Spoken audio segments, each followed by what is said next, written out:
Surprising people comes naturally to me. As a twin, I surprised my grandparents who didn't know they were having 2 grandchildren at once. Everyone in me who cannot believe it, and my twin herself. I'll come to explain that later. Being a twin doesn't mean that everything is the same. Like if I'm thinking of a muffin, she won't be thinking of that. She hates muffins. In fact, she would probably be thinking of sushi. I hate sushi. Another difference is that we are non-identical twins, or as some say, fraternal twins, meaning we don't look alike. This is a common misconception. Finally, and most importantly, whilst I'm 3 minutes older, my twin sister's like 3 meters taller. Now that, I bet you can believe. The point is, we are different. We are not the same, and we are individuals. And we can only continue to be this way if we grow and change in positive ways.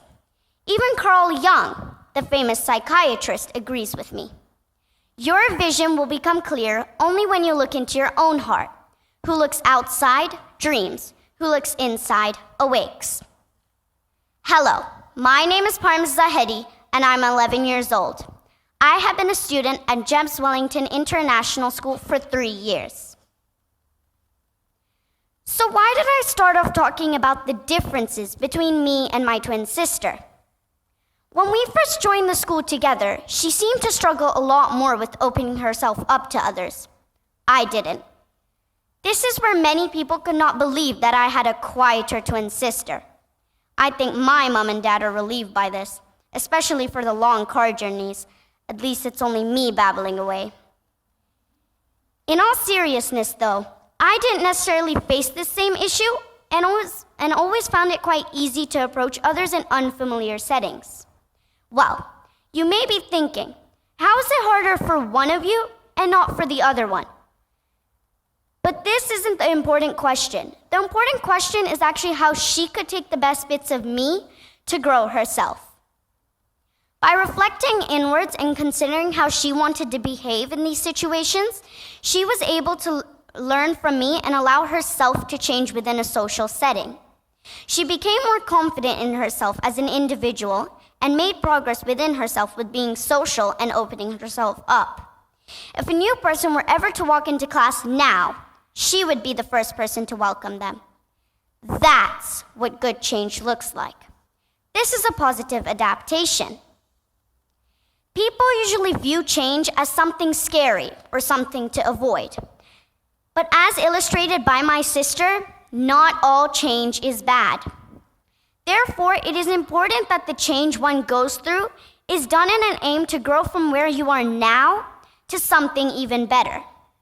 This change is for our own personal development as an individual, to be stronger, kinder, and truer to oneself.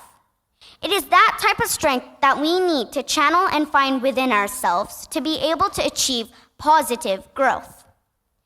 That is something that should be done not just for ourselves, but also for those influenced by us when approaching situations that may test your character. The new year brings a lot of these complex situations and changes which we wouldn't always see coming.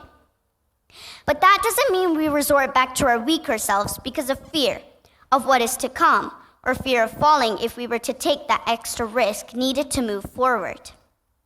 Unfortunately, fear, all too often, causes people to try and change themselves to impress other people or try to fit in. Not only that, people have changed because of other people making them do so. Something I'm sure we've either all done ourselves or seen others do. But that's not healthy either. True and prolonged change comes from oneself, not from others forcing you to be something you're not. Removing fear allows us to change ourselves in response to those experiences we face within our lives, whether those are good or bad.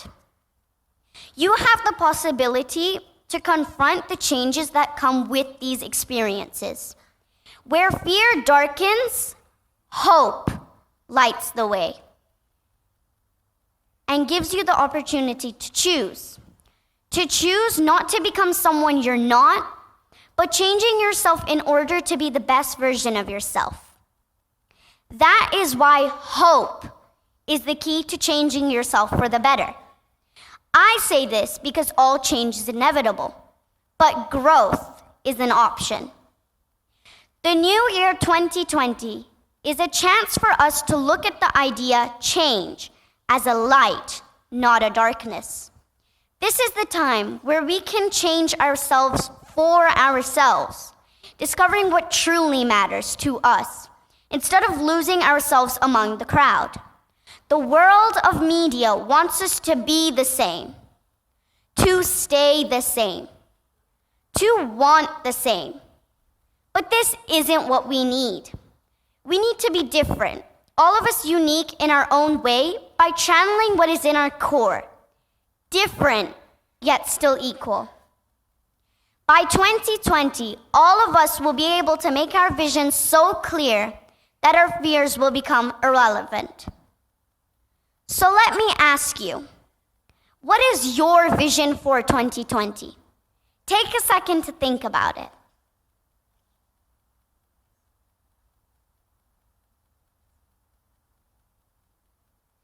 I hope my speech has made you think about the way in which you can change the world by being you, by following your vision and not judging others. As author Mandy Hale sums up this in a short quote, "Growth is painful, change is painful, but nothing is as painful as staying somewhere where you don't belong." Thank you.